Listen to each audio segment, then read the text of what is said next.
Thanks. Okay, moving on. We have 3 questions that were actually asked by members who can't be with us today, but we thought it would be a good idea just to ask the questions anyway and obviously put it out to the floor. So the first question was, we have heard the term phased return being used, but what exactly does this mean for electricians and the construction industry in general? When is this likely to occur? So who would like to take that one? Glenn? Yes, if I can comment. There's still obviously a degree of uncertainty about the actual startup, but our understanding is that when the Scottish Government says that sites or all sites or particular sites can commence, there'll be an initial period by the main contractor to disinfect the site and put in the necessary site operating procedures, and that might take a week to 10 days. And then there would be a gradual build-up of the supply chain returning to the site to commence their work. Now, one of the major issues that's coming out of all of this is the impact of these operating procedures on day-to-day productivity.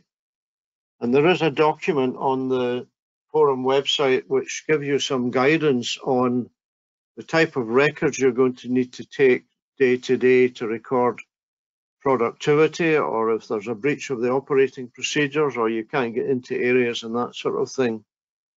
The early indications are that sites productivity will reduce to about 20% of normal. So it's anticipated on a commercial contract that it might be the end of the year before you're up to full productivity. So the phase of gradual return to work, that is the process. I would have thought if any of you are subcontractors on a project that shortly the main contractor will wish to talk with you about recommencement and the impact on your subcontract. Now, one of the things to be very cautious about, some of the contractors already are trying to impose a condition that in the event that you go back to site and there's a further stoppage because of the virus, that you will be responsible for any cost that you incur. And we know of 2 subcontractors who've told 2 established main contractors, as my grandchildren say, to do one, and said, we are not entering into this subcontract on these terms. And eventually the contractor has come back and said, right, we're going to ease them. So I think the industry is going to go through a very difficult period through this negotiation, but we've got people within Select that can assist you if you run into any contractual and commercial difficulties. We also have drafted a clause that is also on the guidance, which relates to any tenders that you're putting in at the present moment, where what we're saying is this job has been priced under normal operating procedures, and we've developed any event that you might incur that would have an impact on your price. So there's a bit of protection in there for member organisations to use. Alan, do you want to add anything? Yeah, thanks, Len. I think that covers it quite well. Just a couple of things. First of all, the phase restart that Len's mentioned also will include domestic work. It's not just commercial, contractual work on sites, etc. So there will be that as well. I think the fundamental point, excuse me, is the government don't want to rush back to sites with hundreds of thousands of operatives appearing on site, and that's not just electricians, that's all trades, obviously, causing issues in relation to things like, transport, questions about everyone trying to get onto a particular site at a particular time. So it will be a gradual return to work, but that will include domestic work too. And I think the fundamental thing is this aspect of making sure that there's appropriate safety measures in place, especially around the physical distancing. So that work, the restart plan, is with Scottish Government just now. The CICB forum has a place on the government restart table. I represent the forum in that group, and we meet with the Minister once per week to update, and the document's currently sitting with health officials, Public Health Scotland, with a view to that. In terms of the date, I think with the same as Len, it's very difficult to say when that will be. However, what has been indicated is construction will be amongst the first of the industries to begin to return to work because of all the work that's been done in the background. So whilst I can't give you a specific date, whenever the First Minister announces this begin to return to work, construction will be the first mentioned. Okay, thanks, Alan. Okay, we'll move on then. The next question's around training. So, are there any developments with doing ECS papers online, or even able to send them to the candidate and ask a family member in the household to invigilate, or allowing reps to invigilate at 2-metre social distancing? Jenny, do you want to take this one? I think that's more a Nick one. Was it? With the ECS assessments, yeah. Oh, of course, sorry.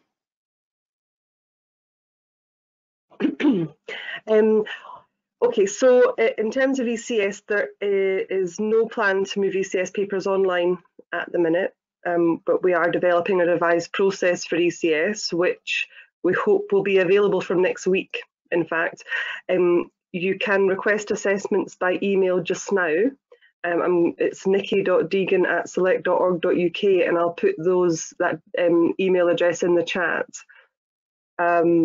We are still considering invigilation solutions because obviously it's very important to maintain the integrity of the test.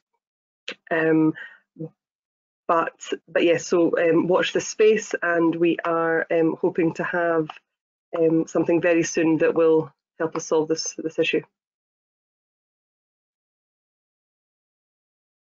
Okay, thanks, Nick. Okay, we'll move on. The next question I have is, if an employee left at the end of February due to seeking employment elsewhere, is it illegal to take them back on and furlough them? So the employee left on the 28th of February. His new employment didn't start till the following week, which apparently means he isn't entitled to any payments.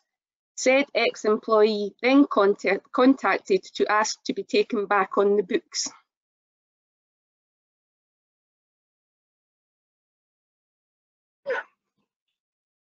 Okay, so is the person who asked this question present?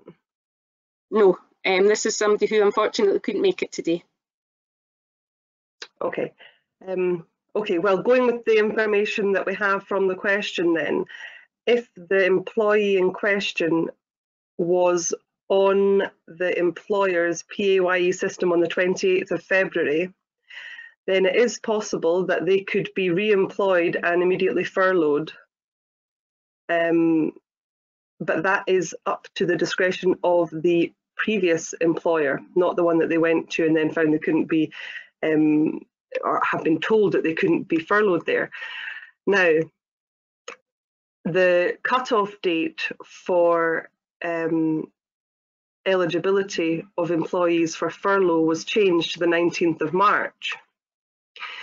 So in fact, it could be possible, depending on whether real-time information submissions were made in respect of this employee before that date, for any reason, if they had been, for example, paid once during the time of their employment, then it's possible that the new employer actually could furlough that employee as well. But again, that's up to the discretion of the employer. Obviously, no employer is obliged to furlough anyone. So it's possible, maybe more information is needed to be clear, but it's possible that each of these employers could potentially furlough, sorry, there's a cat wandering in, could potentially furlough the employee in question. Sorry. Okay, thanks, Nick. Anybody else, any questions around that? No? Okay, we'll move on. Lorna, thank you for your question, which I notice you've put onto chat. So it's around holiday pay. So holiday pay, can we ask our employees to take holiday leave at the end of furlough or restrict the amount of holidays taken this year, i.e. all employees are due full entitlement to be taken in 6 months, which causes more disruption for the remainder of the year? Nick?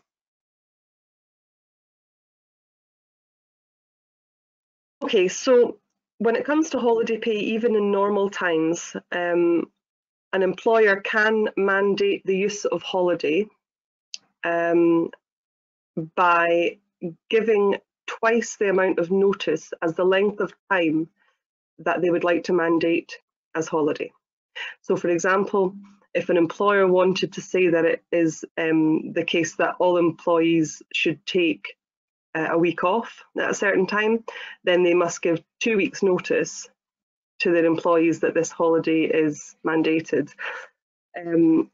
So that concept that